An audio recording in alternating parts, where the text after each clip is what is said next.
Sir. Hello, എൻ്റെ പേര് അനന്തു എന്നാണ്. ഞാൻ പുതിയതായിട്ട് ജോയിൻ ചെയ്യാൻ വന്നതാണ് ആക്ടിങ്ങിന്റെ കോഴ്സ് 3 months. ഞാൻ ഏറ്റവും വലിയ ഒരു ആരാധിക്കുന്ന ഒരു വ്യക്തിയാണ് മോഹൻലാൽ സാർ. ആ സാറിന്റെ എക്സ്പീരിയൻസ് എങ്ങനെയായിരുന്നു സാറിന് ലാൽ സാറിന്റെ കൂടെ?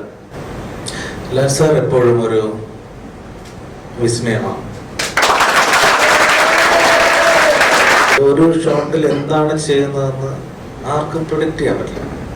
നമ്മളൊരു സിറ്റുവേഷൻ ഇതാണ്, സീൻ വായിച്ചുകൊണ്ട് ഡയലോഗ് വായിച്ചു കഴിഞ്ഞാൽ ആ ഷോട്ടിൽ പുള്ളി എന്താണ് ചെയ്യാൻ പോണെന്ന് നമുക്ക് ഊഹിക്കാൻ പറ്റില്ല. ഒരുമാതിരി അധികം ആൾക്കാരെ നമുക്ക് ഊഹിക്കാൻ പറ്റും എങ്ങനെ ആയിരിക്കും ചെയ്യാൻ പോകുന്നത് ഏകദേശം.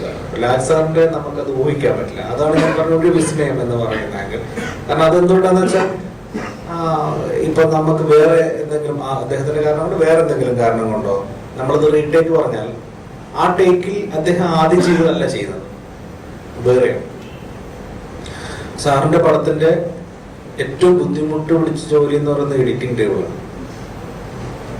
കാരണം ഈ അരുവാകൃഷ്ണൻ കണ്ടോ, ഇത് ഏത് എടുക്കും എന്ന് പറയുന്ന ഒരു കൺഫ്യൂഷൻ നമുക്ക്. അപ്പോഴാണ് നമ്മൾ പലപ്പോഴും പലരെയും സമയത്ത് അത് കാര്യങ്ങൾ. അത് കാരണം അത് എല്ലാ ഷോട്ടിലും ഒരു മാജിക് കാണിക്കുന്ന ആളാണ്. അതിനെല്ലാവർക്കും അറിയാം, ഞാൻ പറയേണ്ട കാര്യം. അതെല്ലാവർക്കും വർഷങ്ങളായി 10-35 വർഷമായിട്ട് അറിയുന്ന കാര്യം. ഞാൻ പക്ഷെ പറയുന്നത് അതിൽ ഒരു വ്യക്തി എന്ന നിലയിൽ അദ്ദേഹം എനിക്ക് ഒരുപാട് വിസ്മയങ്ങൾ സമ്മാനിച്ചിട്ടുണ്ട്.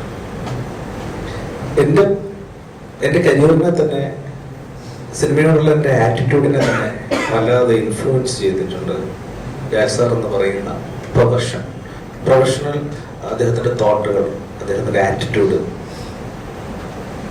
ഇപ്പോ നമ്മൾ ഒരുപാട് ആൾക്കാരോട് വർക്ക് ചെയ്തിട്ടുണ്ട്. എല്ലാവരും ഞാൻ അങ്ങനെ പേരെടുത്താരെയും പറയത്തൊന്നുമില്ല. പക്ഷെ ഞാൻ അസിസ്റ്റന്റ് ആയിട്ടായിരിക്കുന്ന കാലഘട്ടം കൂടെ കൂട്ടുകയാണെങ്കിൽ ഞാൻ 2020 വർക്ക് ചെയ്തിട്ടുണ്ട്. മലയാളത്തിൽ ഓൾമോസ്റ്റ് എല്ലാവരുടെയും കൂടെ നമ്മൾ വർക്ക് ചെയ്തിട്ടുണ്ട്. ഇദ്ദേഹത്തിന്റെ ഒരു പ്രൊഫഷണലിസം എന്ന് പറഞ്ഞത്, ഇപ്പോൾ ഫോർ എക്സാമ്പിൾ നമ്മൾ 7 മണിക്ക് ആണ് നമ്മൾ അദ്ദേഹത്തിന് സമയം കൊടുത്തിരിക്കുന്നതെങ്കിൽ 6:55 അദ്ദേഹം വരും. കറക്റ്റായിട്ട് വന്നിരിക്കും. അത് എത്ര ദിവസം പോയാലും വരും. തലേ ദിവസം വെളുപ്പിന് ഷൂട്ട് ചെയ്തിട്ടുണ്ടെങ്കിൽ വരും. പക്ഷെ പറയുന്ന സമയത്ത് നമ്മൾ ഷോട്ട് എടുത്തിരിക്കണം കറക്റ്റായിട്ട്, വേറെ വിഷയം. പക്ഷെ 6:55 അദ്ദേഹത്തിന് എന്തെങ്കിലും കാരണവശാൽ വരാൻ കഴിഞ്ഞില്ലെങ്കിൽ, അതായത് ഇപ്പോൾ എന്തെങ്കിലും ബ്ലോക്ക് വരിക അല്ലെങ്കിൽ വേറെ എന്തെങ്കിലും റീസൺ ഉണ്ടെങ്കിൽ പുള്ളി ഭയങ്കര ഡിസ്റ്റർബ്ഡ് ആയിരിക്കും.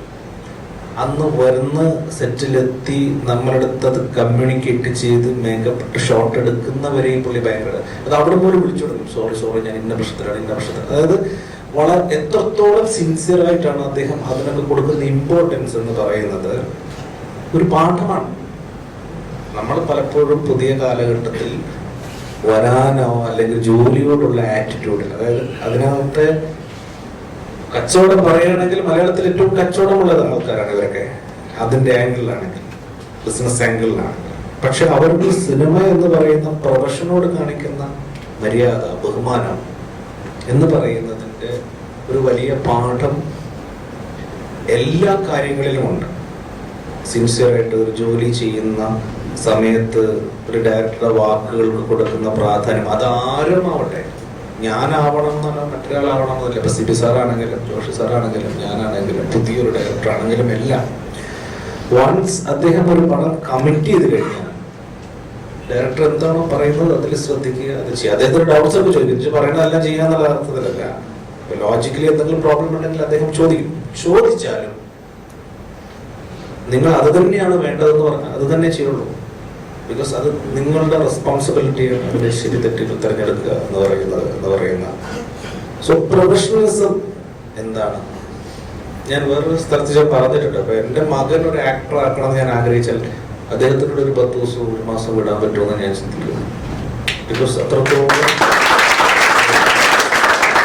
ട്രെയിനിങ് ആണ് ലാൽ സാർ എന്ന് പറയാം. Thank you.